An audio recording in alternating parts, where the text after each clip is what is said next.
Hello, मैं नीतीश कुमार आपका स्वागत करता हूँ यूथ एजुकेशन में। और आपके सामने आज जो हम पढ़ने जा रहे हैं वो पढ़ने जा रहे हैं एक साइंटिस्ट जिसका नाम है नील बोर। हाँ जी, जो आप फ्रंट में दिख रहे हैं ना, ये हमारे नील बोर हैं। जो नील बोर हैं वो साइंटिस्ट थे जिन्होंने अभी तक सिर्फ थ्योरी दी थी। इन्होंने सोचो कि कुछ आविष्कार किया नहीं जी, इन्होंने कोई आविष्कार नहीं किया है। हाँ, पर थ्योरी दी थी। अपने एक्सपेरिमेंट्स के दौरान काफ़ी थ्योरी इन्होंने सामने रखी है। इन्हें बहुत सारे साइंटिस्ट हैं, इनसे मुलाकात की है इन्होंने। जैसे कि जे थॉमसन है, उनसे भी इन्होंने वार्तालाप करा है। और जे थॉमसन की लेबोरेटरी में भी इन्होंने काम करा है। ऐसी बात नहीं है, इन्होंने जो है सबके एक्सपेरिमेंट पे नज़र रखते हुए अपने तथ्य दिए हैं और नोबेल पुरस्कार ले गए। वैसे भी उस वक्त नोबेल पुरस्कार का तो चलन था ही, जो भी आता था खोज करता था थोड़ा बहुत भी नोबेल पुरस्कार ले जाता था। तो ये हमारे नील बोर है। नील बोर देखिए ऐसे दिखते थे, जवानी की फोटो है। देखिए 1922 में ये फोटो ली गई है, ठीक है। पैदा कब हुए? 1885 में पैदा हुए। डेनमार्क के रहने वाले थे, ठीक है। और 18 नवंबर 1962 में इनकी मृत्यु हो गई, जब ये 77 साल के थे। तो 77 साल की उम्र तक इन्होंने काफ़ी कुछ देखा है। और ये देखिए बगल में आपका ये जो दिख रहा है बोर्स एटॉमिक मॉडल है। इन्होंने क्या करा, इन्होंने जो बोला कि ऐसा है कि जितने भी क्या इलेक्ट्रॉन है वो न्यूक्लियस के अराउंड रिवॉल्व करते हैं और हर एक इलेक्ट्रॉन के पास एक एनर्जी होती है, यानी एनर्जी लेवल होता है। और जब कोई इलेक्ट्रॉन फोटोन एब्जॉर्ब करता है, ये अभी हम बता रहे हैं, उस वक्त इतना नहीं पता था, ठीक है। जब कोई इलेक्ट्रॉन एनर्जी एब्जॉर्ब करता है और एनर्जी एब्जॉर्ब करता है तो वो लोअर स्टेट, इसको हम कहते हैं ग्राउंड स्टेट। कौन सा state? Ground state. Ground state से ये हो गया हायर स्टेट। हायर स्टेट में जंप कर जाता है, ठीक है। और वैसे जंप नहीं कर जाता, ये अचानक से गायब हो जाता है, ठीक है। ये क्वांटम नंबर यानी क्वांटम मैकेनिक्स में बताएंगे कि क्या है। एलिमेंट्री पार्टिकल ये सारे चीज़ होते हैं, तो इसकी एक अलग से वीडियो बनेगी, आपको बता भी दिया जाएगा। तो जब ये लोअर से हायर में जाते हैं तो ये एनर्जी रिलीज करते हैं, ठीक है। और वो एनर्जी क्या होते हैं? फोटोन होते हैं। क्या होते हैं? फोटोन होते हैं, ठीक है। ये हमारे बोर जी ने बताया था। और इन्होंने बाल्मर सीरीज पे भी हाथ मारा है। बाल्मर जी ने एक्सपेरिमेंट किया, हाथ इन्होंने मार लिया, ठीक। अब आगे चलते हैं। तो ये जो है बीच में क्या होता है? न्यूक्लियस होता है, ठीक है। पहले जो सेल है इसको सेल कहते हैं। क्या कहते हैं इसको? सेल, कक्षा। जो पहली कक्षा होती है उसके अंदर मैक्सिमम कितने इलेक्ट्रॉन आ सकते हैं? 2 इलेक्ट्रॉन आ सकते हैं, ठीक है। तो ये पहला सेल है, ये दूसरा सेल है, ये तीसरा सेल है, ठीक है। तो वही पहले जो बताया था कि अगर कोई इलेक्ट्रॉन है वो लो में है और कोई हाई में है, तो पिछला वाला था कि लो से अगर हाई जाता है तो एनर्जी अब्जॉर्ब करता है, बट अगर हाई से लो आता है यानी अपर स्टेट से ग्राउंड स्टेट में जाता है तो एनर्जी रिलीज करता है, ठीक है। जो एनर्जी रिलीज करता है वो फोटॉन्स के रूप में करता है। किसके रूप में करता है? फोटॉन्स के रूप में करता है। और जो फोटॉन्स है वो क्या है? वो एक पार्टिकल है। क्या है वो? पार्टिकल है, ठीक है, जो मासलेस होता है। फोटोन क्या होता है? मासलेस होता है, यानी इसके पास क्या नहीं होता है? इसके पास मास नहीं होता है, ठीक है। और ये नॉन आयनाइजिंग एलिमेंट भी होता है, ठीक है। नॉन आयनाइजिंग एलिमेंट यानी कि इसका जो चार्ज होता है वो न्यूट्रल होता है, ठीक है। जो फोटोन होता है उसको गामा से भी रिप्रेजेंट कर सकते हैं। क्या होता है? 0 चार्ज होता है, ठीक है। आगे चलते हैं। तो क्या है कि उन्होंने जो नोबेल है, नोबेल नहीं, हमारे नील बोर हैं, उन्होंने महसूस किया कि क्लासिकल फिजिक्स जो है वो फेल हो जाता है जब एटॉमिक साइज पे जाते हैं। यानी जब भी हम जो नॉर्मल चीज़ हम पढ़ते हैं, जो मैटर होता है, हमारा जो मैटर होता है वो किससे मिलके बना होता है? वो बना होता है एटम से मिलके, ठीक है। एटम से मिलके बन के होता है। और जो एटम होता है वो पार्टिकल से मिलके बना होता है। ठीक है, अब एटम के अंदर पार्टिकल कौन कौन से होते हैं? एटम के अंदर पार्टिकल हमारे होते हैं, इलेक्ट्रॉन होता है, प्रोटॉन होता है, न्यूट्रॉन होता है। इलेक्ट्रॉन पर माइनस चार्ज होता है, प्रोटॉन पर प्लस चार्ज होता है, न्यूट्रॉन हमारा 0 होता है। प्रोटॉन और न्यूट्रॉन भी किसी चीज से मिलके बने होते हैं, आगे बताएंगे आपको। तो उन्होंने जो देखा कि मैटर जो है, जो फिजिक्स फॉलो करता है वही फिजिक्स हमारे पार्टिकल फॉलो नहीं करते हैं। ठीक है, तो उन्होंने ये बताया। ठीक है, तो अगर वो पार्टिकल फॉलो नहीं करते तो उसके लिए फिर एक अलग से थ्योरी दे दी जानी चाहिए। तो उस थ्योरी में जो है क्वांटम मैकेनिक्स को खोजा गया है। ठीक है, तो क्वांटम मैकेनिक्स की खोज जो है हो चुकी थी। क्यों? क्योंकि पार्टिकल के यानी मैटर के बिहेवियर को समझने के लिए। ठीक है, क्योंकि मैटर एटम से बना है, अगर एटम के बिहेवियर को अगर हम समझ जाए तो एक तरह से हम पार्टिकल यानी मैटर के बिहेवियर को हम समझ पाएंगे। ठीक है, तो जे थॉमसन ने ये दिया था, क्या कहते हैं, थ्योरी दी थी। ठीक है, तो फिलहाल 1897 में जब बोर 12 साल के थे तब जे थॉमसन ने इलेक्ट्रॉन की खोज की थी। तो आपको पता चल गया कि इलेक्ट्रॉन की खोज कब हुई। इलेक्ट्रॉन की खोज हुई हमारी 1897 में। ठीक है, इलेक्ट्रॉन खोज 1897 में। और किसने की? बार बार रेलवे हो गया, एसएससी हो गया, इन सब में पूछा जाता है कि इलेक्ट्रॉन की खोज किसने की। तो आप क्या जवाब दोगे? आप जवाब दोगे जे थॉमसन। ठीक है, जे थॉमसन। किसने खोज की? जे थॉमसन ने इलेक्ट्रॉन की खोज की। अब इलेक्ट्रॉन की खोज की तो खोज करने के लिए कुछ एक्सपेरिमेंट भी किया होगा। तो जो एक्सपेरिमेंट किया वो था कैथोड रे ट्यूब। क्या था? Cathode ray tube. Cathode ray tube से इन्होंने एक्सपेरिमेंट किया था।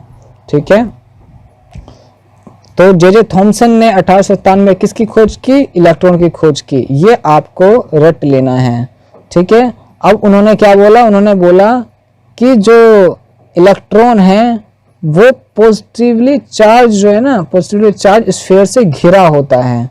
ठीक है, यानी उनके अकॉर्डिंग जो था पूरा का पूरा एटम जो था वो नेगेटिव चार्ज को छोड़ के बाकी सारे पॉजिटिव चार्ज थे, यानी पॉजिटिव हर जगह फैला हुआ था।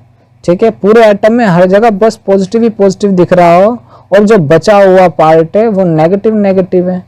ठीक है, तो ऐसा तो हो नहीं सकता है। और पॉजिटिव और नेगेटिव इक्वल होंगे तभी ये जो है जो पूरा एटम है वो क्या होगा? वो न्यूट्रल होगा।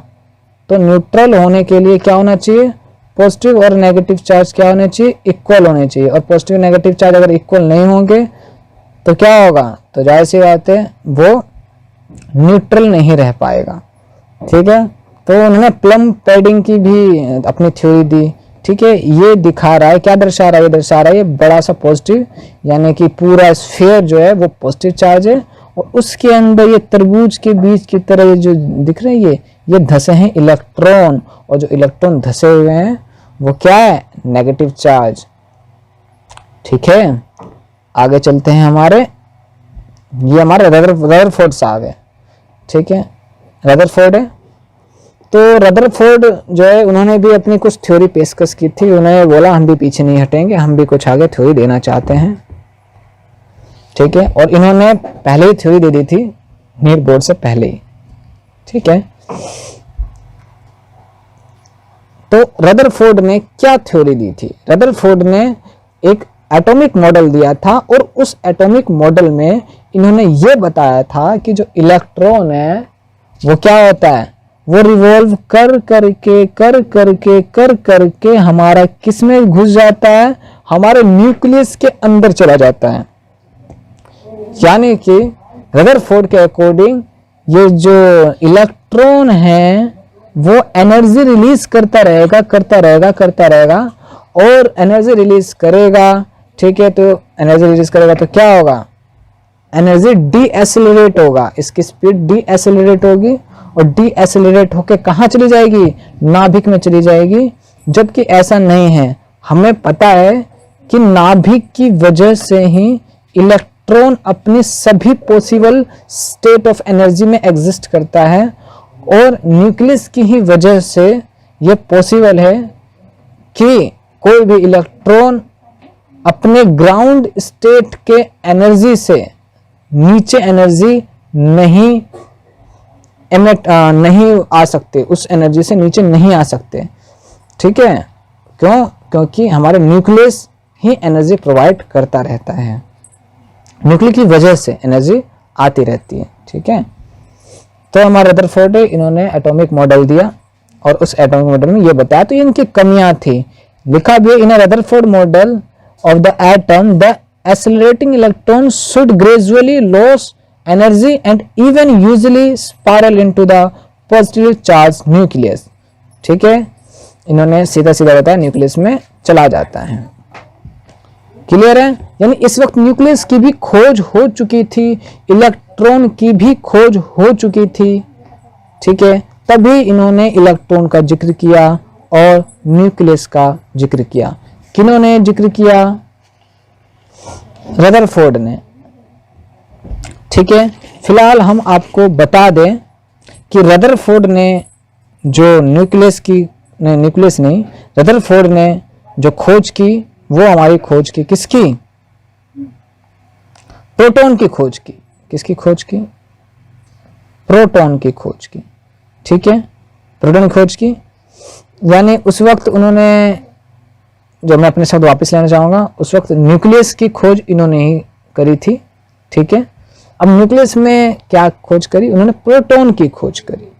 ठीक है, यानी पता था उस वक्त कि अंदर कुछ चीज होती है।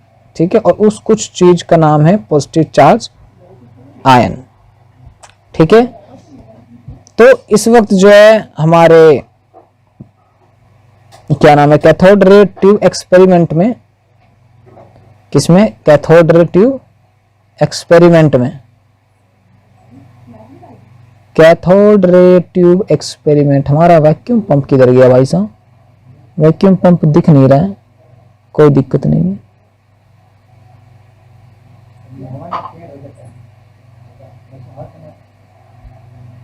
ठीक है, रदरफोर्ड भाई साहब इन्होंने क्या किया? देखो मैं बताऊं दूं, 1897 में, ठीक है, जब वो 12 साल के थे तो जे थॉमसन ने इलेक्ट्रॉन की खोज की, परंतु उसके लिए एक, क्या नाम है उसका, हाँ, कैथोड रे जो एक्सपेरिमेंट है उसके दौरान खोजा गया था। और कैथोड रे एक्सपेरिमेंट में वैक्यूम बनाया गया था। तो जाहिर सी बात है कि बिना वैक्यूम पंप के आप वैक्यूम नहीं बना सकते। ठीक है, तो वैक्यूम बनाने के लिए वैक्यूम पंप की नीड पड़ेगी। तो वैक्यूम पंप की है ना, वैक्यूम पंप, वैक्यूम स्पेलिंग देख लीजिए ध्यान से, बहुत बंदे इस स्पेलिंग को गलत करते हैं। ठीक है, तो वैक्यूम पंप की जो खोज हुई वो 1650 में हुई। किसकी खोज? वैक्यूम पंप की खोज। और किसने खोज की थी? ये की थी ऑटो वॉन ग्यूरिक। ठीक है, ग्यूरिक की स्पेलिंग देखिए, GUERIC। ठीक है, ये देख लीजिए स्पेलिंग। एग्जाम में पूछा जा सकता है कि वैक्यूम पंप की खोज कब हुई? आप बोलोगे 1650 में हुई। किसने की? ऑटो वॉन ग्यूरिक ने की। ठीक है, तो ये इसलिए बता दिया ताकि आपको रिलेट कर पाओ कि बिना वैक्यूम पंप के खोजा नहीं जा सकता। क्लियर है? बिना वैक्यूम पंप के खोजा नहीं जा सकता था।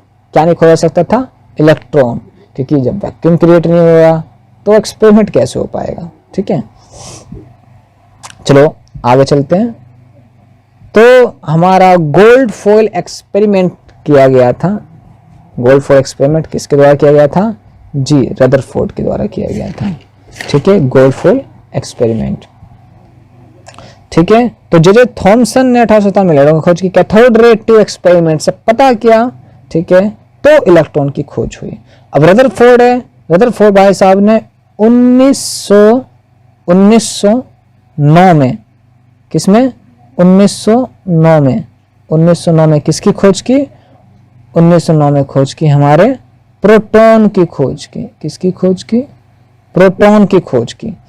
तो गोल्ड फॉइल एक्सपेरिमेंट के दौरान ही ये खोज संभव हो पाई। तो गोल्ड फॉइल एक्सपेरिमेंट से न्यूक्लियस की खोज हुई, but only positive charge particle. ठीक है, तो न्यूक्लियस की खोज हो गई, पर अभी तक न्यूट्रॉन का पता नहीं चला था। ठीक है, न्यूट्रॉन का पता अभी तक इसलिए नहीं चला था क्योंकि जो रेस इस्तेमाल की जा रही थी वो की जा रही थी कौन सी, अल्फा पार्टिकल। ठीक है, और अल्फा पार्टिकल जो होता है वो पॉजिटिवली चार्ज पार्टिकल होता है। ठीक है, अल्फा पार्टिकल क्या होता है, पॉजिटिवली चार्ज पार्टिकल होता है। क्यों पॉजिटिवली चार्ज पार्टिकल होता है, क्योंकि इसमें इलेक्ट्रॉन जो होते हैं ना, इलेक्ट्रॉन वो गायब होते हैं। ठीक है, और अल्फा पार्टिकल जो है वो तब रिलीज होता है जब अल्फा डीके होता है, अल्फा डीके। और अल्फा डीके क्या होता है, अल्फा डीके तब होता है जब कोई न्यूक्लियस जो है, यानी जब कोई नाभिक जो है वो क्या कर दे, हीलियम जो एटम है उसके आइडेंटिकल का अल्फा पार्टिकल होता है, तो एक तरह से हीलियम एटम रिलीज कर दे। ठीक है, हीलियम एटम जो रिलीज कर देगा तो हम कहेंगे जी अल्फा पार्टिकल निकल लिया। ठीक है, क्या निकल लिया, अल्फा पार्टिकल निकल लिया। और जब अल्फा पार्टिकल निकल लिया तो क्या हो गया, हीलियम एटम निकल लिया। ठीक है, ये आपको बात क्लियर हो गई। तो अब अल्फा डीके में क्या क्या निकलेगा, सबसे पहला निकलेगा हमारा 2 प्रोटॉन निकल लिया। ठीक है, 2 प्रोटॉन निकल गया, फिर 2 न्यूट्रॉन भी निकल लेगा। ठीक है, और 2 इलेक्ट्रॉन भी निकल लेगा। ठीक है, यानी इन तीनों को लात मारी और बोला निकलो यहां से। किसने लात मारी, न्यूक्लियस ने लात मारी। और न्यूक्लियस ऐसा क्यों करता है, न्यूक्लियस ऐसा इसलिए करता है क्योंकि इन तीनों को लात मार के स्टेबल हो सकता है। ठीक है, तो यानी जब भी अल्फा पार्टिकल किसी भी न्यूक्लियस से रिलीज होता है तो 2 प्रोटॉन और 2 न्यूट्रॉन क्या हो गया जी, 4 यूनिट हो गया। यानी मास नंबर में 4 की कमी आती है, मास नंबर में 4 की कमी आती है। और ये हमारा क्या है, इलेक्ट्रॉन। भाई साहब ये भी तो निकलेगा, ये क्यों नहीं निकलेगा। तो 2 इलेक्ट्रॉन निकला, तो यानी एटॉमिक नंबर में 2 की कमी आती है। ठीक है, रिड्यूस्ड बाय 2। ठीक है, एटॉमिक नंबर में कितने की कमी आई, एटॉमिक नंबर में 2 की कमी आई। तो अल्फा पार्टिकल ये होता है। तो अल्फा पार्टिकल के बारे में आपको पता चल गया होगा क्या होता है अल्फा पार्टिकल। वैसे इन सारे रेडिएशन के बारे में एक अलग से वीडियो जरूर बनेगा, ताकि इसमें बहुत सी बातें हैं जो अभी मैंने नहीं बताई हैं, वो उसमें कवर हो सके। ठीक है, तो अल्फा पार्टिकल रिलीज किया। अब ये गोल्ड फॉइल है जो कि वेरी थिन है, वेरी थिन, एक तरह से माइक्रोन्स में होगा इसकी थिकनेस। ठीक है, तो ये इससे टकराया। अब टकराया तो इसके अंदर तो हम देख नहीं सकते, तो देखने के लिए क्या चाहिए, सूक्ष्मदर्शी चाहिए। क्या चाहिए, माइक्रोस्कोप। माइक्रोस्कोप। और एक होता है टेलीस्कोप, यानी दूरदर्शी।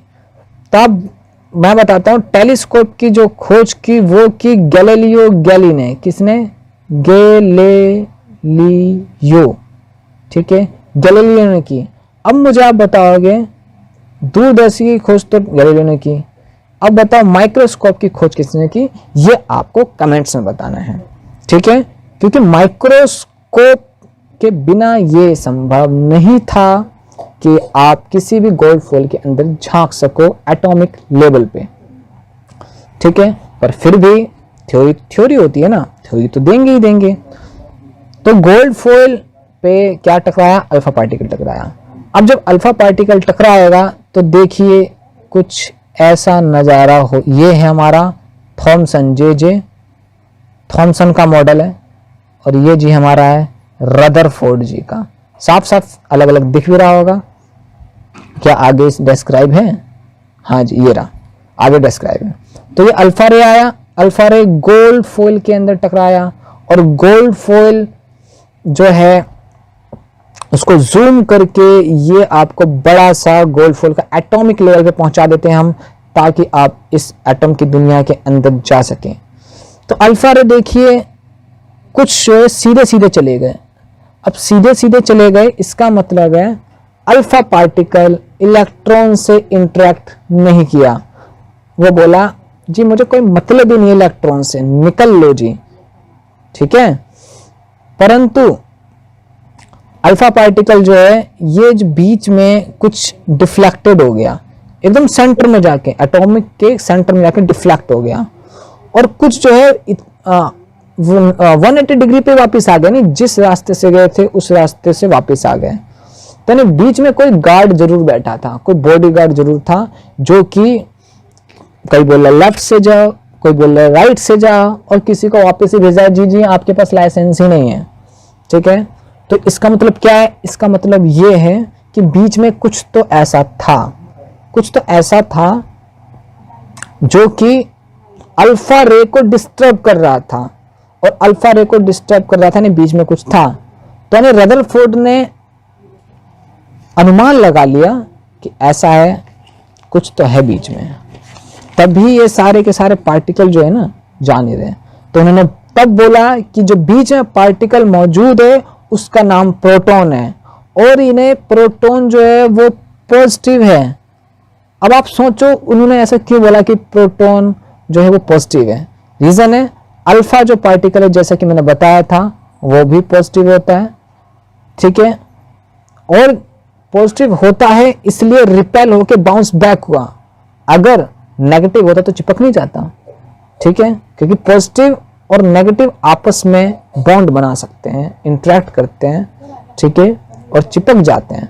पर पॉजिटिव और पॉजिटिव एक दूसरे को रिपेल करते हैं, इसलिए यहाँ पर रिपल्सन देखा गया, और रिपल्सन देखा गया तो उन्होंने बोला कि बीच में जी पॉजिटिव चार्ज है। और न्यूट्रॉन का पता इसलिए नहीं चल पाया था क्योंकि न्यूट्रॉन उस वक्त न्यूट्रल होता है, ठीक है। अगर मान लो कि न्यूक्लियस में सिर्फ और सिर्फ न्यूट्रॉन ही रहता तो सारे के सारे अल्फा पार्टिकल ना पास हो चुके होते हैं, तो उस वक्त कुछ पता ही नहीं लगा पाते रदरफोर्ड साहब के बीच में कुछ है। पर शुक्र मानो प्रोटॉन भी होता है, तो अल्फा पार्टिकल पॉजिटिव है, ठीक है। न्यूट्रॉन अगर होता, सिर्फ न्यूट्रॉन ही होता तो न्यूट्रॉन न्यूट्रल होता है, चार्ज जी हमारा उसका 0 होता है, ठीक है। मास नंबर 1 होता है, वो अलग बात है, पर चार्ज तो 0 होता है ना। पर मास नंबर से याद आया, चलो मास नंबर के बारे में कुछ बता दिया जाए, इलेक्ट्रॉन प्रोटॉन के बारे में, ठीक है। देखो जी, इलेक्ट्रॉन, प्रोटॉन, न्यूट्रॉन, इन तीनों का मास नंबर ना 1 होता है। चार्ज नेगेटिव होता है, ये पॉजिटिव होता है, और ये न्यूट्रल होता है, ठीक है। पर मास नंबर 1 ही लिए काउंट किया जाता है। रीजन, क्योंकि एक प्रोटॉन को 1 माना जाता है, न्यूट्रॉन को 1 माना जाता है, इसलिए प्रोटॉन और न्यूट्रॉन को जोड़ के किसी भी एटम का मास कंपेयर किया जाता है। जबकि प्रोटॉन का अपना एक मास होता है, न्यूट्रॉन का भी अपना एक मास होता है, इलेक्ट्रॉन का भी अपना एक मास होता है, और मास क्या होता है आप मुझे बताओगे, ठीक है, कमेंट करके नीचे। सारा मैं बताऊंगा तो आपका डेडिकेशन कहाँ जाएगा? सारी खिचड़ी में ही पका दूं? ऐसा हो नहीं सकता, आपको भी वर्क करना पड़ेगा ताकि आप अपना सीख सकें, नॉलेज गेन कर सकें। कुछ लिखेंगे, कुछ सोचेंगे तो ज्ञान अवश्य बढ़ेगा, ठीक है। तो इन सब का मास अपना होता है, पर हम इसको 1 मान लेते हैं, इसको 1 मान लेते हैं, इसको 1 मान लेते हैं, ठीक है। तो इसको हम मास नंबर मान लेते हैं, ठीक है। तो प्रोटॉन और न्यूट्रॉन 1-1 मानेंगे तो इजी हो जाता है ना कैलकुलेट करना, ठीक है, मास नंबर के अकॉर्डिंग से, ठीक है। मान लो कि कौन सा ले, ऑक्सीजन लेते हैं। ऑक्सीजन का जो मास नंबर है वो क्या है? वो 16 है, ठीक है। और इलेक्ट्रॉन की संख्या हमारी 8 है।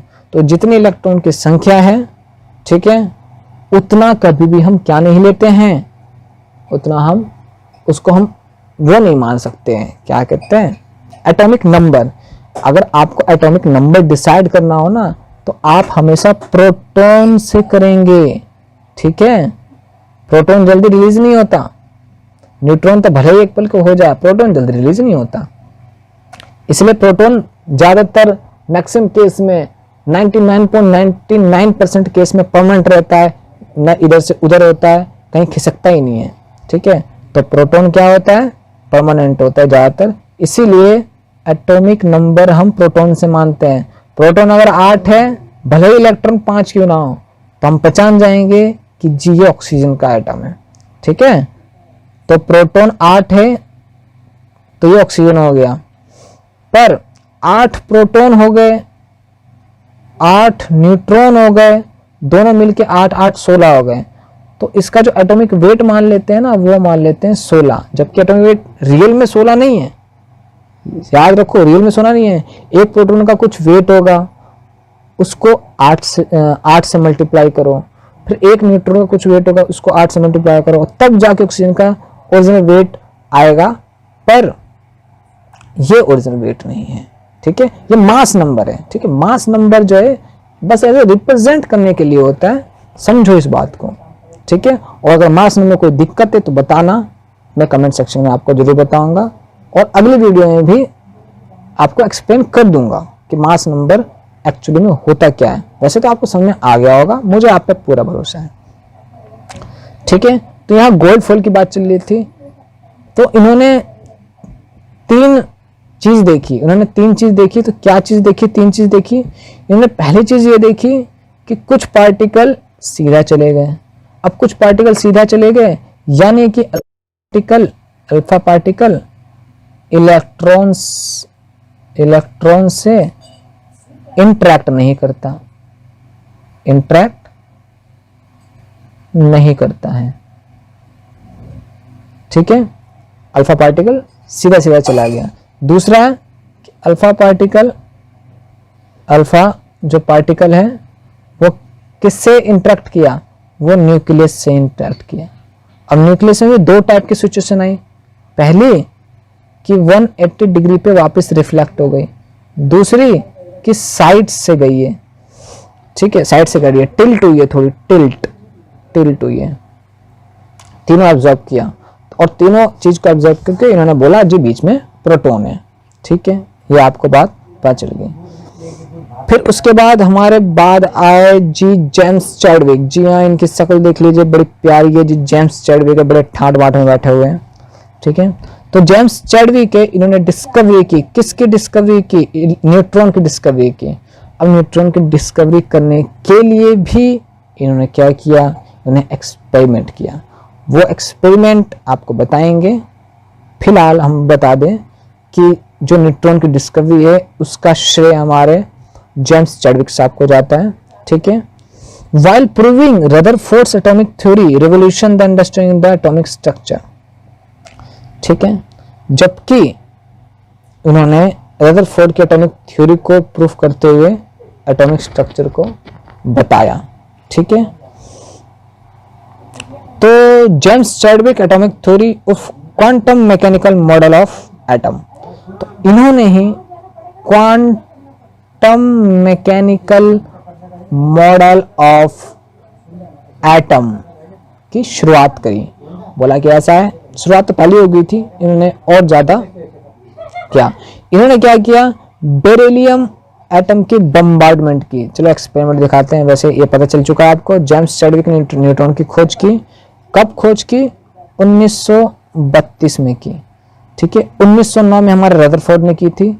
ये कब की थी? 1909 में। याद रखना, ये याद रख लेना कब खोज की है। 1909 में हमारे रदरफोर्ड साहब ने प्रोटॉन की खोज की। जे थॉमसन ने 1897 में इलेक्ट्रॉन की खोज की। हमारे जेम्स चैडविक के इन्होंने 1932 में न्यूट्रॉन की खोज की। किसकी खोज की? ये रहा हमारा न्यूट्रॉन, ग्रीन कलर में लिखा हुआ है, दिख भी रहा होगा आपको। न्यूट्रॉन की खोज की।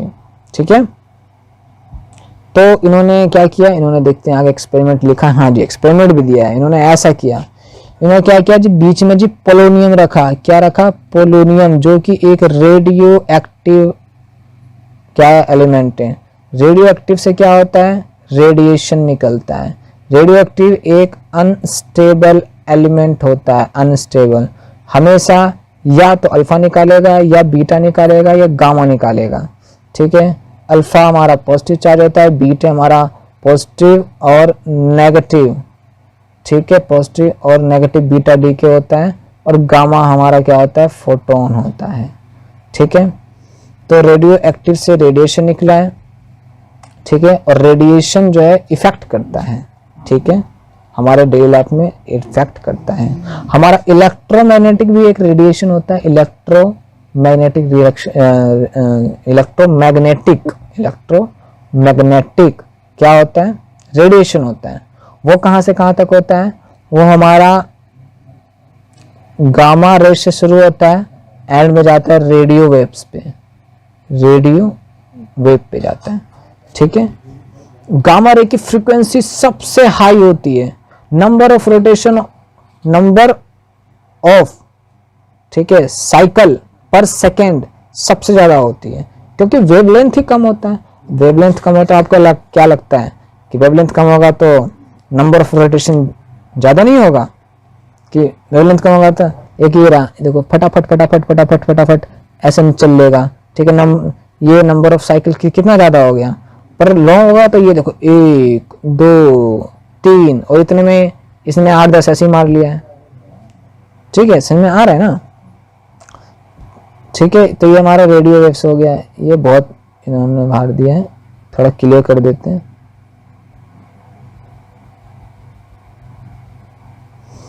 तो ये हमारा था, यही चला गया। ठीक है, तो ये हमारा था नंबर ऑफ रोटेशन पर साइकिल इज कॉल्ड फ्रीक्वेंसी पर सेकेंड, पर साइकिल नहीं पर सेकेंड। ठीक है, तो हमने बताया, तो थोड़ा गामा रे के बारे में बता रहे थे। तो गामा रे जो होता है उसकी कैपेसिटी होती है, यानी भेदन क्षमता होती है 1.24 मेगा इलेक्ट्रोवोल्ट। ठीक है, भेदन क्षमता होती है। ठीक है, वेवलेंथ कितनी होती है इसकी, लैम्डा 1 पिकोमीटर होती है, 1 पिकोमीटर। आप मुझे कमेंट में बताओगे 1 पिकोमीटर में कितने मीटर होते हैं, 1 पिकोमीटर में कितने मीटर होते हैं, या आप कमेंट सेक्शन में बताओगे, ज़्यादातर पूछ लिया जाता है।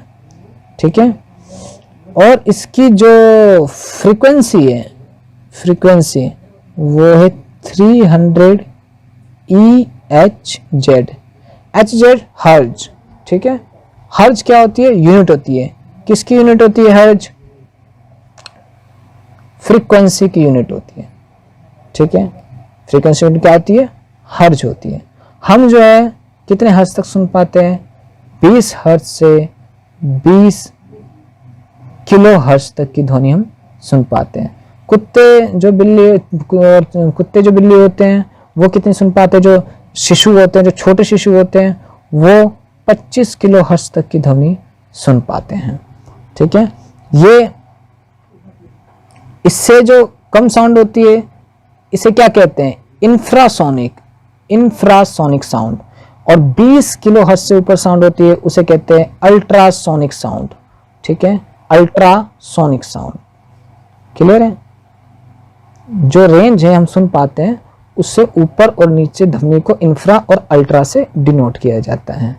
ठीक है, जो हम लिमिट सेट करते हैं ना, अगर कोई उससे नीचे जाता है तो हम हमेशा इंफ्रा और अल्ट्रा लगा देते हैं। एग्जाम्पल के लिए बता देता हूँ कि हमारा रेज जो होता है, विजिबल रे, वो रेड से शुरू होता है। ठीक है, रेड से शुरू होता है ना, हाँ यहाँ लिखता हूँ, रेड से शुरू होता है, और जो खत्म होता है वो खत्म होता है वॉयलेट पे। ठीक है, अब देखो रेड से जो हम नीचे जाते हैं तो उसे कहते हैं इंफ्रारेड, इंफ्रा लगा दिया ना। ठीक है, और वॉयलेट से अगर ऊपर जाते हैं तो उसे कहते हैं अल्ट्रा वॉयलेट। ठीक है, तो पहले हमारा क्या आता है, पहले हमारा आता है जब हम स्टार्ट करते हैं सीरीज से लगाना, तो पहले हमारा आता है वॉयलेट, फिर आता है रेड। ठीक है, और वॉयलेट से पहले हमारा आता है अल्ट्रा सब लगा दिया। क्यों, क्योंकि इसकी क्या ज़्यादा है, इसकी फ्रीक्वेंसी ज़्यादा है, फ्रीक्वेंसी ज़्यादा है। और इसकी क्या कम है, रेड से फ्रीक्वेंसी कम है, इसलिए इसको कहा है इंफ्रारेड। ठीक है, फ्रीक्वेंसी के तौर पे देख रहे हैं, फ्रीक्वेंसी के तौर पे। तो अल्ट्रावायलेट और इंफ्रारेड आपको ज़्यादातर याद ही रहेगा। क्यों याद रहेगा? क्योंकि आपको कॉन्सेप्ट समझा दिया है कि इंफ्रारेड और अल्ट्रावायलेट क्यों कहा जाता है। ठीक है, तो अब हम आगे चलते हैं। तो इसका भी इलेक्ट्रोमैग्नेटिक रेडिएशन, ये थोड़ा अपना अलग टॉपिक है, वैसे इस टॉपिक को हम क्लियर कर सकते हैं। इसके लिए भी एक हम अलग वीडियो जरूर बनाएंगे, ठीक है, ताकि आपको बहुत अच्छे से पता चल सके।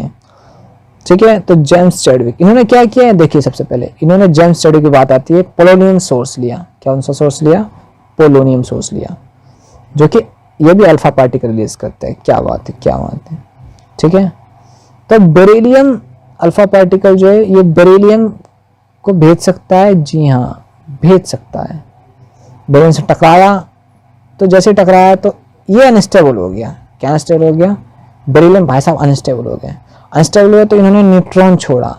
क्या छोड़ा? न्यूट्रॉन छोड़ा। अब न्यूट्रॉन गया पैराफिन में, वैक्स। पैराफिन क्या होता है? वैक्स। हिंदी में बोले तो मोमबत्ती जलाए हो ना, मोमबत्ती। मोमबत्ती से याद आया, मोमबत्ती का जलना एक ऐसा रिएक्शन है जिसके अंदर क्या होता है? Physical change. कौन सी चेंज? फिजिकल चेंज और केमिकल चेंज दोनों पाए जाते हैं। यानी भौतिक परिवर्तन और रासायनिक परिवर्तन दोनों पाए जाते हैं। भौतिक परिवर्तन क्या होते हैं? भौतिक परिवर्तन उसे कहते हैं जिसको रिवर्स किया जा सके, जिसको रिवर्स किया जा सकते। एग्जाम्पल के लिए मैंने क्या लिया? मैंने लिया बर्फ लिया। क्या लिया? बर्फ का गोला लिया। ये बड़ा प्यारा सा बर्फ है और ये क्या किया? पिघलना शुरू कर दिया, पिघलना शुरू कर दिया। तो ये कौन सा चेंज हुआ? ये फिजिकल चेंज हुआ। क्यों? क्योंकि बर्फ पिघल गया तो क्या हुआ? वापस बर्फ को पानी को उठाया, फ्रिज में डाला, टेम्परेचर 0 किया और ये बर्फ बन चुका है। ठीक है, टेम्परेचर से याद आया कि जो बर्फ होता है यानी जो पानी होता है, एक तरह से पानी के लिए यानी वाटर होता है, यानी H2O जो होता है वो 4 डिग्री सेल्सियस पे मैक्सिमम वॉल्यूम होता है। ठीक है, अगर बोला जाए, और ट्रिपलेट पॉइंट भी 4 डिग्री सेल्सियस पे ही पाया जाता है। ठीक है, अब ट्रिपलेट पॉइंट क्या होता है कि बाद में बताएंगे। फिलहाल तो हम बोलते हैं कि जो बर्फ है वो 4 डिग्री सेल्सियस पे, इसका आयतन जो होता है, आयतन वो मैक्सिमम होता है। ठीक है, चलो ये भी बता दिया आपको, फिजिकल चेंज बता दिया। केमिकल चेंज क्या होता है? जो रिवर्स ना हो सके। एग्जाम्पल के लिए दूध को फाड़ दिया, दही बन गया, रिवर्स नहीं हो सकता। कागज लिया, जमीन के कागज, जायदाद के कागज, आपको गुस्सा आया, आपने बोला रुक अब फाड़ देता हूं, फाड़ दिया तो चलो वापस जुड़ जाएगा। ठीक है, परंतु अगर आपने जला दिया तब क्या वो वापस जुड़ेगा? नहीं जुड़ेगा।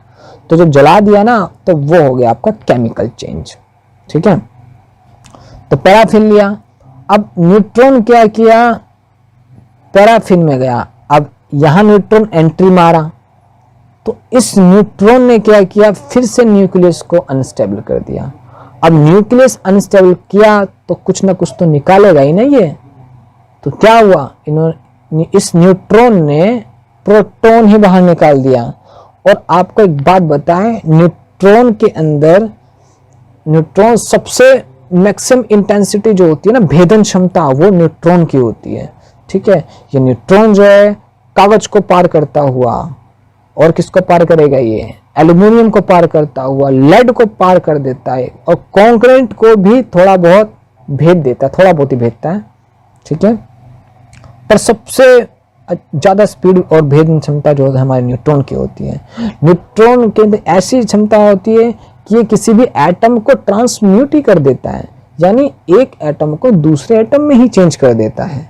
ठीक है, तो जाहिर सी बात है किसी भी एटम में से, कोई एटम है उसके अंदर प्रोटॉन भी है, न्यूट्रॉन भी है, तो अगर प्रोटॉन ही रिलीज हो जाए तो एटम वो अब पहले वाला एटम रहेगा ही नहीं, क्योंकि प्रोटॉन की वजह से ही तो हम किसी भी एटम को पहचान पाते हैं कि ये एटम है, 6 है, 2 है, 4 है, ठीक है। पहला आया 1 है तो हाइड्रोजन है, 2 है तो हीलियम लिथियम है, 4 है तो बेरिलियम है, 5 है तो बोरोन है, 6 है तो कार्बन है, 7 प्रोटॉन हुए तो नाइट्रोजन है। परंतु न्यूट्रॉन आए, एक प्रोटॉन को उड़ा ले जाए, 7 की बजाय 6 करे, तो हम तो उसे नाइट्रोजन बोलेंगे नहीं, अब तो हम उसे कार्बन बोलेंगे। तो किसी भी न्यूट्रॉन में क्या क्षमता होती है? एटम को ट्रांसम्यूट करने की क्षमता होती है। और ये प्रोटॉन क्या किया? इस आयनाइज चेंबर के अंदर एंट्री मार गया, ठीक है। अब आयनाइज चेंबर के अंदर एंट्री मार गया तो क्या हुआ? तो इन्होंने क्या किया? तो ये क्या किया? ये इसके अंदर चला गया और इन्होंने इसको इकट्ठा कर लिया, तो इन्होंने इसको प्रोटॉन का नाम दिया, ठीक है। तो इन्होंने एक तरह से प्रोटॉन को आइडेंटिफाई कर ही लिया, ठीक है। क्लियर है? देखिए ये रहा अल्फा सोर्स है, अल्फा सोर्स से रेडिएशन निकला, इस रेडिएशन ने बेरिलियम को भेदा, बेरिलियम अनस्टेबल हुआ, क्या रिलीज किया? न्यूट्रॉन रिलीज किया। अब इस न्यूट्रॉन ने पैराफिन वैक्स को भेदा, एंट्री मारी, फिर अब ये अनस्टेबल हुआ, तो इसने प्रोटॉन रिलीज किया। कितना लंबा प्रोसेस है प्रोटॉन रिलीज करने का, ठीक है। तो कोई नहीं, प्रोसेस तो आपको याद है। और पोलोनियम हमारा क्या हो गया? अल्फा पार्टिकल हो गया, अल्फा। ज़्यादातर हम अल्फा पार्टिकल ही लेते हैं, बीटा वगैरह ज़्यादातर हम इस्तेमाल नहीं करते हैं, ठीक है। आगे चलते हैं। अब क्या है? ये जितने भी अल्फा, बीटा, गामा, ठीक है, ये सब एलिमेंट्री पार्टिकल होता है। तो एलिमेंट्री पार्टिकल के बारे में आपको विस्तार से एक अलग वीडियो मिलेगी, जैसे कि मैंने बता रखा है, ये लिख रखा है जानबूझ के आपको, ताकि आपको दिख सके, ठीक है। क्योंकि ये एक बड़ा टॉपिक है जिसको अच्छे से समझाना और आपका समझना जरूरी है। क्लियर है? इसलिए एलिमेंट्री पार्टिकल बहुत बड़ा टॉपिक है और अच्छे से समझना तो बहुत जरूरी है। क्योंकि अभी आप बस इतना जानते हैं कि जो मैटर होता है वो बना होता है एटम से। एटम के अंदर होता है प्रोटॉन, न्यूट्रॉन और इलेक्ट्रॉन। इससे ज़्यादा जानते हैं? अब इससे जो जानते हैं तो बहुत अच्छी बात है, नहीं जानते हैं तो आपको अच्छे से समझाने के लिए अलग से वीडियो जरूर बनेगी, ठीक है। और जो वीडियो बनेगी वो बहुत सारे थ्योरीज को आगे सामने लाएगी। कुछ हाइपोथेटिकल होंगे जो भी मतलब कि अभी प्रूव नहीं किए हैं, बस अभी थ्योरी में ही है, ठीक है। और कुछ हाइपोथेटिकल नहीं होंगे, ठीक है। तो ये जो थी पोलोनियम वगैरह ये सब फलाने, ये रेडियो एक्टिव एलिमेंट थी। तो इसमें हम आपको ये बताना चाहेंगे, इस वक्त रेडियो सोर्स है, ठीक है, रेडियो एक्टिव सोर्स। तो 1898 में, कितने में? 1898 में रदरफोर्ड ने, किसने? रदरफोर्ड ने किसकी खोज की थी? यूरेनियम से। इसने यूरेनियम को लिया और यूरेनियम से क्या निकला? यूरेनियम से अल्फा पार्टिकल निकले, बीटा पार्टिकल निकले। तो 1898 में इसने अल्फा और बीटा पार्टिकल की खोज की, ठीक है। यानी एक तरह से रेडियो एक्टिव एलिमेंट्स की खोज करी। किसने? रदरफोर्ड ने। किससे उत्सर्जित? यूरेनियम से उत्सर्जित, ठीक है, बच्चों। चलिए अब बताते हैं क्या है। ये हमारे हैं एलिमेंट्री पार्ट, ये हमारा थोड़ा अब ये समझाएं एलिमेंट्री पार्टिकल। एलिमेंट्री पार्टिकल क्या है? क्वांटम मैकेनिक्स से संबंधित है। ये देखिए, हम क्या है, मैटर को अगर काफ़ी एक्सट्रीम अगर हॉट कर दिया जाए, यानी टेम्परेचर काफ़ी एक्सट्रीम कर दिया जाए, तो वो किस फॉर्म में रहता है? आयंस के फॉर्म में रहता है। किस फॉर्म में रहता है? आयंस का फॉर्म में रहता है, ठीक है। और एक्सट्रीम ठंडा कर दिया जाए, तो उसको क्या कहते हैं? बोस कंडेंसन कहते हैं, ठीक है। तो ये भी आपको अच्छे से बताया जाएगा, उसी में बताया जाएगा मैटर्स में, ठीक है, क्योंकि सारी चीज़ मैटर से रिलेटेड है, ठीक है। ये देखिए मैं बताया ये पूरा स्ट्रक्चर है, पूरा एटम है। इस एटम के अंदर हमारा न्यूट्रॉन होता है, प्रोटॉन होता है, इधर हमारा इलेक्ट्रॉन होता है, इधर हमारा जो प्रोटॉन और न्यूट्रॉन है वो किससे मिलके बने होते हैं, क्वार्क्स से बने होते हैं। किससे मिलके बने होते हैं, क्वार्क्स से। और क्वार्क्स का जो क्वार्क्स हैं वो दो टाइप के होते हैं, अप क्वार्क्स होते हैं, डाउन क्वार्क्स होते हैं। अप और डाउन के कॉम्बिनेशन से ही प्रोटॉन एंड न्यूट्रॉन का निर्माण होता है, ठीक है। देखिए न्यूट्रॉन में क्या होता है, UDD होता है, प्रोटॉन में क्या होता है, UDU होता है, ठीक है। Up quarks, down quarks, up quarks, up quarks, down quarks और डाउन क्वार्क्स, ठीक है। तो ये जो है दो ये एटम है, दो न्यूक्लियस है आपका, ठीक है, दो न्यूट्रॉन है, ठीक है, तो प्रोटॉन है, तो 1 2 3 4 4 हो गए। तो आप बता सकते हो किस चीज का एलिमेंट, कौन सा एलिमेंट है ये, बताओ सोचो जी। ये 4 और 2, तो आपको बता दे ये हमारा हीलियम है। क्या ये हीलियम है, हीलियम होता है ऐसे 2 4, ठीक है, ऐसे। तो नीचे हम जो लिखते हैं ना वो लिखते हैं एटॉमिक नंबर, ठीक है, Z से डिनोट करते हैं, और यहाँ लिखते हैं एटॉमिक मास जिसे हम A से डिनोट करते हैं, ठीक है। तो किसी भी एटम का जो ऊपर वो मास लिखा जाता है, नीचे मास एटॉमिक नंबर लिखा जाता है, इसे एटॉमिक नोटेशन कहते हैं, ठीक है। तो ये एटॉमिक नोटेशन होता है। आगे चलते हैं, ये क्वांटम एंटेंगलमेंट है, ठीक है। ये क्या है, स्पिन होता है, ठीक है। इसमें क्या होता है, अगर एक अप स्पिन में होता है तो दूसरा डाउन स्पिन में होता है, चाहे वो अर्थ के एक कोने से दूसरे प्लैनेट पे क्यों ना, यानी एक तरफ अर्थ है एक तरफ मर्क्यूरी है, ठीक है। एक पार्टिकल यहाँ पे हो दूसरा पार्टिकल यहाँ पे हो, तो एक दूसरे से ये आपस में बाउंड रहते हैं, यानी अगर एक पे अगर कोई रिएक्शन कराया जाए, ठीक है, तो दूसरा ऑटोमेटिक चेंज हो जाता है। परंतु जैसे हम रिएक्शन कराने जाएंगे तो ये एंटेंगलमेंट टूट जाता है, ठीक है, ये एंटेंगलमेंट टूट जाता है। तो इसलिए हम इसे प्रैक्टिकल तौर पे ऑब्जर्व नहीं कर सकते। अभी तक ये हाइपोथेटिकल है कि कैसे ऑब्जर्व किया जाए, कैसे क्या किया जाए। बहुत जगह आपको ये बताया जाएगा कि इस पे एक्सपेरिमेंट करते तो ये दूसरा चेंज हो जाएगा। अब चेंज तब होगा ना जब उनके बीच में क्या बना रहेगा, एंटेंगलमेंट बना रहेगा, एक दूसरे में रिलेशन बना रहेगा। पर रिलेशन ही खत्म हो जाएगा तो कैसे अप और डाउन कर पाएंगे, ठीक है, ऑब्जर्व कर पाएंगे, ठीक है। तो ये आपको पता चल चुका है, ठीक है। इसके बारे में बाद में बात करेंगे। तो हमारे एलिमेंट्री पार्टिकल्स होते हैं, देख लीजिए, यानी कि सब एटॉमिक पार्टिकल, यानी आप अब न्यूक्लियस के अंदर झांक रहे हैं, ठीक है। न्यूक्लियस के अंदर के साथ साथ बहुत सारी चीज़ों पर नज़र रख रहे हैं, ठीक है।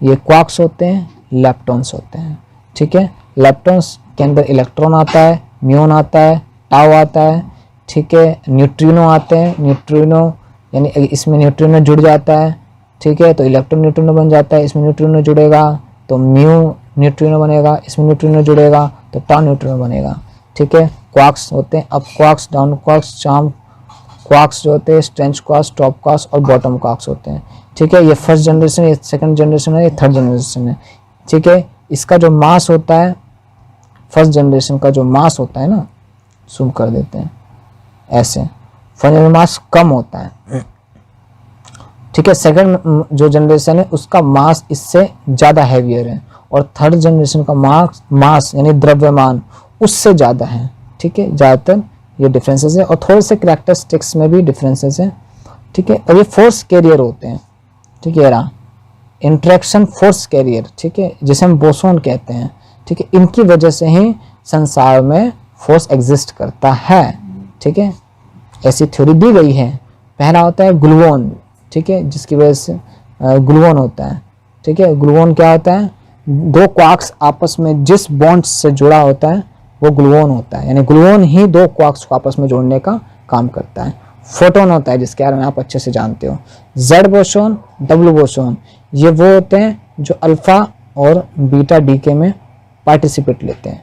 हिग्स बोसॉन क्या होता है? हिग्स बोसॉन जो होता है इसी की वजह से इन सभी पार्टिकल में मास होता है, ठीक है। यानी सबको मास प्रोवाइड करने का काम किसने किया? हिग्स बोसॉन ने किया, ठीक है। अभी एक ग्रेविटोन नाम भी अभी हाइपोथेसिस चल रहा है। 1 2 3 4 5th 5 तो फोर्स कैरियर हो गए, छठा फोर्स कैरियर जो है हमारा ग्रेविटोन। अब इसके बारे में थोड़ी दी जा रही है, जिसका स्पिन जो होता है वो 2 होता है। स्पिन क्या होता है? 2 होता है। स्पिन 2 होता है। अब स्पिन क्या होता है ये सब आपको पता चलेगा बाद में, ठीक है। जैसे कि इलेक्ट्रॉन बता देता हूँ। इलेक्ट्रॉन स्पिन क्या होता है? रोटेशन, ऐसे रोटेशन, स्पिन घूमना, ठीक है। इसका क्या होता है? इलेक्ट्रॉन का हाफ होता है, ठीक है। अब हाफ क्या होता है? क्लॉकवाइज में प्लस हाफ, एंटी क्लॉकवाइज में नेगेटिव हाफ, ठीक है। तो छठा ग्रेविटोन चल रहा है जिसका स्पिन 2 है, और इस ग्रेविटोन की वजह से ही ग्रेविटी एग्जिस्ट करती है, ऐसा हाइपोथेटिकल दिया जा रहा है, ठीक है। ये पूरा का पूरा आपको क्या नाम है डिफाइन किया गया है, क्लासिफाई किया गया है मैटर को। ये पूरा क्या है? मैटर है, ठीक है। पूरा क्या है? मैटर, ठीक है। पदार्थ के अंदर की सारी चीजें यहाँ पे आपको प्रोवाइड की गई है। ये भी आपको एक एक के बारे में पता चलेगा, ठीक। ये आ गया हमारा, ठीक है। ये क्या है? पहचानो इसे। मैंने शुरू में ही बताया था, क्लास के शुरू में ही, कि कुछ मिसिंग है, तो वो ये मिसिंग था, ठीक है। अब देखो ये क्या है? ये हमारा वैक्यूम पंप है। क्या है? वैक्यूम की स्पेलिंग क्या है? VACWM, वैक्यूम पंप, ठीक है। वैक्यूम पंप क्या होते हैं? जो वैक्यूम पंप होते हैं वो किसी भी कंटेनर से वैक्यूम निकाल के, वैक्यूम तो क्रिएट होता है, ठीक है। किसी भी कंटेनर से क्या निकालता है? एयर पूरा सक आउट कर लेता है, ठीक है। तो वहाँ पे वैक्यूम क्रिएट हो जाता है। अब वैक्यूम क्रिएट हो जाएगा तो जाहिर सी बात है कि अदर जो चीज़ें हैं वो अंदर की तरफ फोर्स लगानी शुरू कर देगी, यानी प्रेशर ज़्यादा हो जाएगा, ठीक है। बाहर से प्रेशर ज़्यादा हो जाएगा, अंदर तो प्रेशर रहा ही नहीं। प्रेशर रहने के लिए भी कुछ चीज़ चाहिए ना, ठीक है। जैसे कि वैक्यूम क्रिएट किया जा सकता है, ठीक है। वैक्यूम है मतलब कुछ वस्तु नहीं होती है, ठीक है, ठीक है। क्या कि मैटर का हटना ही वैक्यूम कहलाता है। ठीक वैसे ही जैसे प्रकाश यानी लाइट का जाना अंधेरा कहलाता है। अंधेरा कोई डार्क कोई चीज थोड़ी ना है, कोई मटेरियल थोड़ी ना है, वो तो डार्क कह दिया गया है कब? जब लाइट ना हो। लाइट मैटर है, ठीक है। लाइट एक पार्टिकल है, लाइट एक चीज है, ठीक है। तो जो बताया था रेडिएशन के बारे में जी, वो है ये रेडिएशन, ठीक है। तो ये अल्फा पार्टिकल है जिसके बारे में मैंने बताया था, ठीक है। पॉजिटिव चार्ज होता है, पॉजिटिवली चार्ज होता है, हीलियम आयन के आइडेंटिकल होता है। बार बार बता रहा हूँ ताकि आपको याद हो सके ये चीज़। अगर आपको याद हो जाएगा तो आपके पेपर में भी काफ़ी आसानी मिलेगी आपको, ठीक है। दो नीचे होता है, 4 ऊपर होगा, ठीक है। थोड़ा हीलियम थोड़ा जूम कर देते हैं, 2 नीचे 4 ऊपर, ठीक है। इसके आइडेंटिकल होते हैं। तो अल्फा पार्टिकल पेपर जो होता है ना, वो अल्फा पार्टिकल को रोक देता है, बोलता है रुक जाओ, तुम इससे आगे नहीं जा सकते। पर जो हमारा बीटा पार्टिकल है, ठीक है, जिसको हम ई नेगेटिव भी कह सकते हैं, ठीक है, बीटा डीके, ये डीके ही होता है, ठीक है, और ई पॉजिटिव भी होता है, ठीक है, ठीक है। बीटा नेगेटिव भी होता है, पॉजिटिव भी होता है, ठीक है। ये डीके होता है, डीके होता है तो ये क्या छोड़ता है? बीटा डीके पॉजिट्रॉन छोड़ता है या फिर इलेक्ट्रॉन छोड़ता है, आ रही बात। और ये जो है पेपर को भेद देता है, क्रॉस कर देता है, बट एल्यूमिनियम को क्रॉस नहीं कर पाता, वहीं इसकी क्षमता रुक जाती है। फिर हमारे जो आते हैं फोटोन, क्या आते हैं, फोटोन आते हैं, ठीक है। और ये जो फोटोन होता है वो एल्यूमिनियम को भी भेदने की क्षमता रखता है, और फोटोन लाइट लेड नहीं रोक पाता, लेड लाइट को नहीं रोक पाता, ठीक है। पर मैक्सिमम जो है ना वो रिफ्लेक्ट कर पाता है, क्यों, क्योंकि जब पता ही होगा आपको कि लाइट जो होता है लेड एंटर तो करता है पर वापस जाने नहीं देता है, किसको, इंफ्रारेड को, ठीक है, इंफ्रारेड रेडिएशन को, ठीक है। तो इसीलिए जो लेड होता है वो प्रकाश का इंफ्रारेड को यानी गर्माहट को अंदर आने देता है पर बाहर नहीं जाने देता है, ठीक है। ये आपको याद रखना है। गामा जो कि 0 होता है, नॉन पोलराइज होता है, ठीक है, ये पॉजिटिव होता है, ये नेगेटिव पॉजिटिव दोनों होता है, और ये नॉन पोलराइज होता है, ठीक है। फोटॉन्स होता है, स्पीड ऑफ लाइट की रफ्तार से चलता है ये इसको भेद देता है। और जो न्यूट्रॉन है हमारा, न्यूट्रॉन, ठीक है, ये अच्छी तरह से इसे भेद पाता है। और आगे यहाँ पे कंक्रीट होता है, क्या होता है, कंक्रीट, ठीक है, उसे भेद नहीं पाता है, कंक्रीट को नहीं भेद पाता है।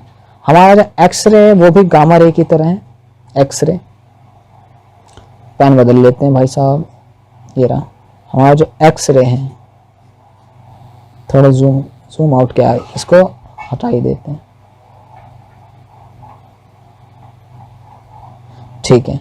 हमारा जो एक्सरे है, क्या है ये, एक्स रे, जो एक्सरे हमारा वो क्या कर सकता है, जो एक्सरे है वो भी इसी फोटोन की तरह ही है, ठीक है, जो कि लेड को भी भेद देता है।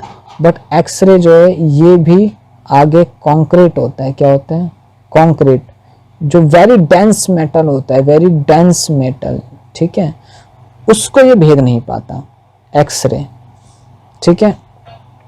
पर एक्सरे थोड़ा सा डेंजरस होता है क्योंकि ये इलेक्ट्रॉन को रिमूव जरूर कर सकता है, ठीक है। एटम से अंदर इलेक्ट्रॉन को रिमूव करेगा तो उसकी प्रॉपर्टी चेंज हो जाती है ना, इसलिए एक्सरे के आगे बोर्ड लगा रहता है कि भाई साहब एक्सरे है, इससे थोड़ा दूर रहो, क्योंकि ये हमारे सेहत के लिए हानिकारक होता है, ठीक है। फायदेमंद तो होता नहीं है, हानिकारक होता है, ठीक है। तो जो एक्सरे है, एक्सरे, ठीक है, वो क्या करता है, डेंस मेटल को भेद नहीं पाता। तो हमारी बोन्स जो है ना वो काफ़ी डेंस है, बहुत डेंस है, इसीलिए एक्सरे हमारे बोन्स को भेद नहीं पाता, ठीक है। और हमारा बोन्स जो है वो आपको दिख पाता है, ठीक है, एक चित्र के रूप में एक्सरे दिखा पाता है, ठीक है। अगर ये एक्सरे जो है कंक्रीट को अगर भेद पाता ये, तो जो एक्सरे है ना अगर कंक्रीट को भेद पाता तो हमारे हड्डियां जो है वो दिखाई नहीं दे पाती, क्योंकि एक्सरे इससे टकरा के वापस आ ही नहीं पाता। तो इसलिए हड्डियां जो है वो इसलिए दिख पाती है क्योंकि ये ना कंक्रीट से टकरा के वापस आ जाता है, ठीक है। तो ये आपको समझ में आ गया होगा। अब क्या है कि 1905 में जब बोर नील्स बोर की बात हो रही है ना, अभी गोल्ड मेडल जीत की शुरुआत कर रहे थे क्योंकि गोल्ड मेडल जीतेंगे ही जीते थे, ठीक है। बट उससे पहले, ठीक है, अल्बर्ट आइंस्टाइन ने 4 न्यू थ्योरी प्रस्तुत की, यानी 1905 में, ठीक है। अल्बर्ट आइंस्टाइन ने, ठीक है, EINSTEE,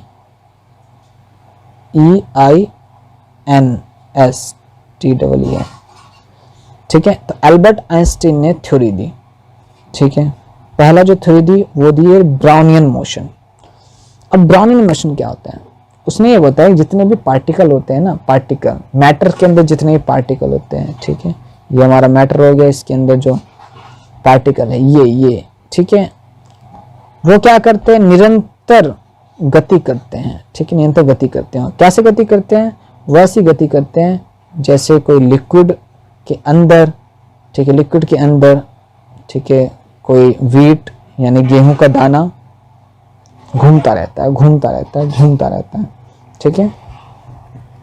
तो लिक्विड के अंदर, किसी भी लिक्विड के अंदर, ठीक है, किसी भी लिक्विड में, किसी भी लिक्विड में कोई चीज सस्पेंड हो जाती है और वो मोशन करती रहती है, ठीक है, तो उस मोशन को ब्राउनर मोशन कहते हैं। वाह, कितनी आसान थ्योरी थी, ठीक है, बट इसको एनालाइज करना उतना ही मुश्किल था, इसलिए इनको नोबेल प्राइज किया, ठीक है।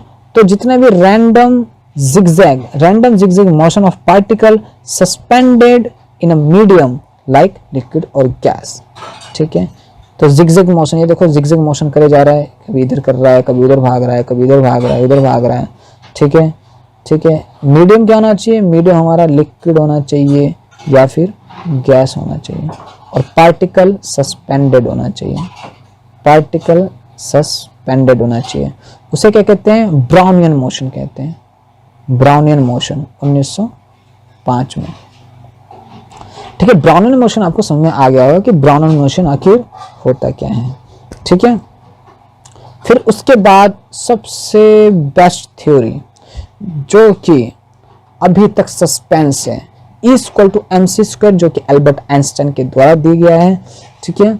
इनका मानना था कि किसी भी मास को, अब मास के अंदर बहुत सारे पार्टिकल होते हैं, सबका ही रोल होगा, बट किसी मास को अगर लाइट की स्पीड से मूव कराया जाए, ठीक है, गति कराया जाए, ठीक है, तो एनर्जी में चेंज हो जाएगा। जैसे लार्ज हेड्रॉन्स कोलाइडल, ठीक है।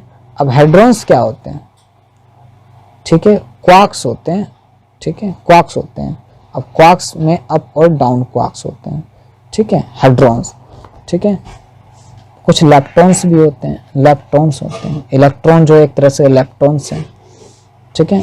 तो हेड्रॉन्स ये एलिमेंट्री पार्टिकल में होता है, ठीक है, एलिमेंट्री, जो कि मैंने आपको अभी नहीं बताया है, पर बताऊंगा जरूर वीडियो बना के, ठीक है। तो लार्ज हेड्रॉन कोलाइडर जो है, जब महाप्रयोग चल रहा था कि जी बहुत सारी हाइपोथेसिस थी उसको लेके, ठीक है, ये प्रूफ करने के लिए, एल्बर्ट आइंस्टाइन की थ्योरी को प्रूफ करने के लिए, ठीक है, और हिग्स फील्ड को भी जानने के लिए, ठीक है, ये एक्सपेरिमेंट किया गया था। और जो एक्सपेरिमेंट था वो सफल रहा, पर इसका फॉर्मूला अभी भी समझ में नहीं आया था, ये प्रूफ नहीं हो पाया। हिग्स फील्ड जरूर प्रूफ हो गया, ठीक है। तो जो भी मास होता है लाइट की स्पीड से मूव कराया जाए, यानी हेड्रॉन्स को लाइट की स्पीड से मूव करा रहे थे, और मूव कराते के साथ ही, ठीक है, हिग्स पार्टिकल ने जन्म लिया, ठीक है। तो मास जो है वो लाइट की स्पीड से मूव करेगा तो क्या बन जाएगा? एनर्जी बन जाएगा, ठीक है। तो ये जन्म लिया। तो जितने फील्ड्स होते हैं ना, फील्ड्स, उसके कारण ही, ठीक है, पार्टिकल्स का जन्म होता है, ठीक है। जो फील्ड्स होते हैं, फील्ड्स, जैसे हिग्स फील्ड के कारण हिग्स बोसॉन पार्टिकल का जन्म हो, ठीक है। इलेक्ट्रॉन्स के कारण इलेक्ट्रिक फील्ड का जन्म होता है, और इलेक्ट्रॉन्स के रेडिएशन के कारण फोटोन का जन्म होता है। किसका जन्म होता है? फोटोन का, फोटोन का जन्म होता है। कब? जब इलेक्ट्रॉन जो है हाई स्टेट से ग्राउंड स्टेट में जाता है, रेडिएट करता है, ठीक है। ग्रेविटोन के कारण ग्रेविटी फील्ड होती है, ठीक है। तो ग्रेविटी फील्ड से ग्रेविटोन जन्म लेते हैं, और ग्रेविटोन से ही ग्रेविटी फील्ड होती है। सब एक दूसरे के कोरिलेटिव होते हैं, ठीक है। अब इन्होंने, हाँ, तो 1905 में एल्बर्ट आइंस्टाइन ने ये भी थ्योरी दी थी। अब फोटो इलेक्ट्रिक इफेक्ट भी उन्होंने दिया था कि जो लाइट रेज है, ठीक है, लाइट रेज है, किसी भी एटम्स पे पड़ती है, और उस एटम से इलेक्ट्रॉन क्या कर सकते हैं? एमिट कर जाते हैं, ठीक है। तो जितनी फ्रीक्वेंसी चाहिए, ठीक है, लाइट को, इलेक्ट्रॉन को बाहर निकालने के लिए, उसे थ्रेशोल्ड फ्रीक्वेंसी कहते हैं, ठीक है, थ्रेशोल्ड फ्रीक्वेंसी, ठीक है, थ्रेशोल्ड फ्रीक्वेंसी कहते हैं। इस फ्रीक्वेंसी से क्या होता है? वो मिनिमम एनर्जी होती है, मिनिमम फ्रीक्वेंसी होती है लाइट की, जिसकी वजह से कोई भी इलेक्ट्रॉन रिमूव हो जाता है। ठीक है, तो इलेक्ट्रॉन रिमूव हो जाता है तो उस पूरे प्रोसेस को कहते हैं photo electric effect. Photo electric effect इसे कहते हैं कि फोटोन की वजह से इलेक्ट्रॉन मूव कर गया, और जब इलेक्ट्रॉन मूव करता है तभी इलेक्ट्रिसिटी जनरेट होती है, इसलिए इसे फोटो इलेक्ट्रिक इफेक्ट कहा गया। ठीक है, तो लाइट वेव की वजह से भी इलेक्ट्रॉन रिमूव हो सकते हैं। ठीक है, इलेक्ट्रॉन रिमूव होते हैं, प्रोटॉन नहीं। ठीक है, 1909 में आते आते रदरफोर्ड ने नाभिक की खोज कर ली थी। ठीक है, तो रदरफोर्ड ने जो नाभिक की खोज की थी वो 1909 में की थी, 12 बताया जा रहा है। ठीक है, बोर्स को जे थॉमसन की लेबोरेटरी में काम करने का मौका मिला। ये क्या है, जे थॉमसन, ये कौन है, जे थॉमसन, और जे थॉमसन है, उन्होंने अपनी लैब में काम किया। ठीक है, कैथोड रे ट्यूब, ये रहा कुछ ट्यूब होगा, कैथोड रे ट्यूब एक्सपेरिमेंट इन्होंने किया। और इन्होंने इसकी लेबोरेटरी में किसने काम किया, बोर्स ने काम किया। ठीक है, और बोर्स ने काफ़ी कुछ थ्योरी दी, इसका पता हम आगे वाली वीडियो में देंगे। आज के लिए इतना ही, आगे बने रहने के लिए अगली वीडियो का इंतज़ार करें। अगली वीडियो में इसके आगे बहुत सारी चीज़ें बोर्स ने किए, उसके बारे में हम जानेंगे। Okay, thank you.